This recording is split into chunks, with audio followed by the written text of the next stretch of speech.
ज्या विद्यार्थ्यांना आम्ही 5वी पासून पाहत आलोय, ज्या विद्यार्थ्यांना आमच्या परिणामी घडवायचा प्रयत्न केला आहे, कितपत घडले ते तुम्हाला माहिती. त्या सगळ्या विद्यार्थ्यांना आज आम्ही म्हणजे अखेरचा रागवणार आहोत. त्यानंतर सुद्धा आम्ही रागवणार आहोत. त्यात काय म्हणजे माझ्या बाबतीत तर शंका घेऊ नका की सेशन रागवतील का नाही. तुम्ही जिथे जिथे चुका करताना दिसेल तिथे रागवणारच आहे तुम्हाला.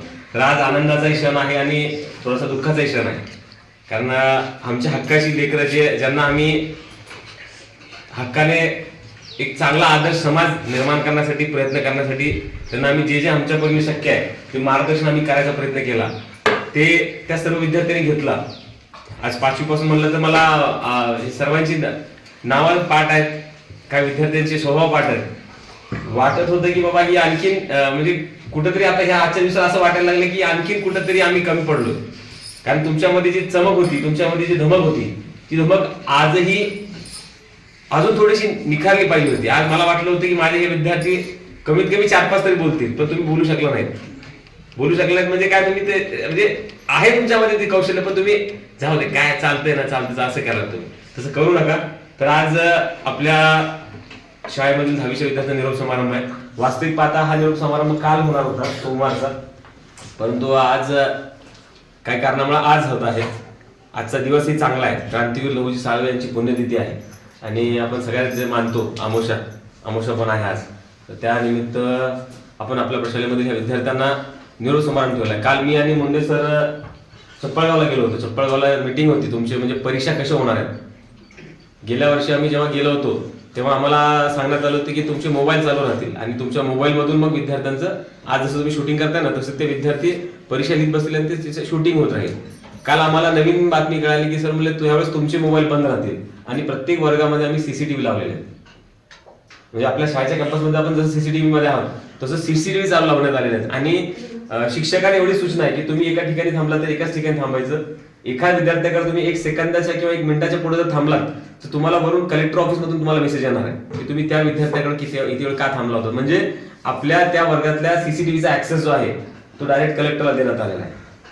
आणि त्यामुळं आमच्या मनात जरी लाख इच्छा असल्या तुम्हाला मदत करायची तर ते करता येणार नाही आम्हाला. त्यामुळं तुम्ही जेवढं शक्य आहे तेवढी तयारी करून जावा. तुमची तयारी झालेली आहे, अभ्यासक्रम सगळा संपलेला आहे आणि आता तुमच्या जीवनातल्या खऱ्या परीक्षेला तुम्ही जाणार आहात.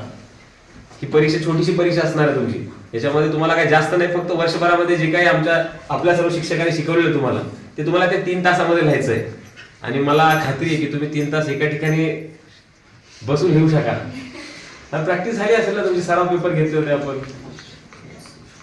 जरी झालं नसेल तरी वेळ काय कमी नाही, अजून सुद्धा वेळ आपल्याकडे. करायचं म्हणलं तर आपण करू शकतो. आज तुम्हाला जास्त काय बोलणार नाही, एवढं सांगू शकतो की बाबा आयुष्यामध्ये एवढं नाम कमवा की बाबा आम्हाला तुम्हाला बघितल्यानंतर आम्हाला सांगावंसं वाटेल. काल परवा सांगतो म्हणून आपल्या गावातील विद्यार्थी आहेत, माझे वजीर गुरुजींचे चिरंजीव आहेत शिक म्हणून. त्यांनी महात्मा गांधी शाळेला BSc नंतर शिक्षक म्हणून झाले. त्यांचा प्रयोग जो आहे, आपण सगळ्यांनी विज्ञान प्रयोग बघितला त्यांचा, तो विज्ञान प्रयोग त्यांचा चप्पळगाव आपण बघितला होता. त्यानंतर तो जिल्हा लेवलला गेला, जिल्ह्यातून राज्य लेवलला गेला आणि राज्यामधून सिलेक्शन होऊन त्याचा आज नॅशनल लेवलला तो प्रयोग गेलेला आहे. मग हा आमच्या गावासाठी आपल्यासाठी अभिमानाची गोष्ट आहे. तसे अनेक अभिमानाचे सण तुम्ही आमच्या जीवनामध्ये निर्माण करावे. शिक्षकाला जास्त तुमच्याकडून काय अपेक्षा नसते. आज तुम्ही आमचा जो काही सत्कार केलात, कौतुक केलात त्याबद्दल आनंद आहेच, पण खरा सत्कार आमचा कधी होणार आहे जेव्हा तुम्ही एखाद्या चांगल्या पदावर जाल.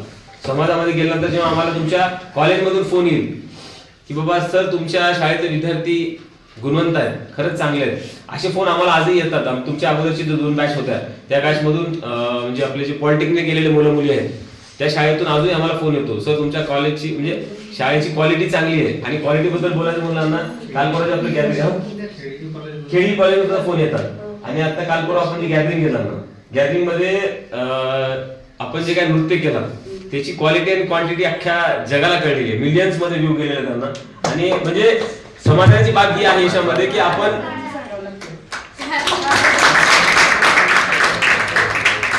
समाजाची बाब ही याच्यामध्ये की आपण फक्त शिक्षणाच्या बाबतीत नाही तर बाकी ऍक्टिव्हिटीज पण आहोत.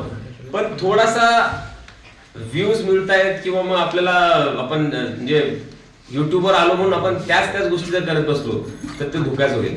आणि काल परवा एक बातमी वाचली होती मी, बहुतेक गुजरातमध्ये कुठेतरी पालकांनी फक्त रागवलं होतं मुलींना की तुम्ही का मोबाईल पाहताय म्हणून.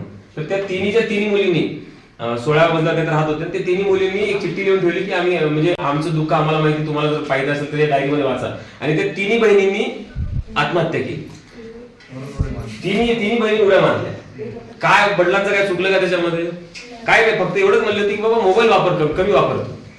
तर तसं आम्ही तुम्हाला सगळ्यांना सातत्याने सांगत असतो, मोबाईलचे परिणाम आणि दुष्परिणाम खूप भयानक आहेत.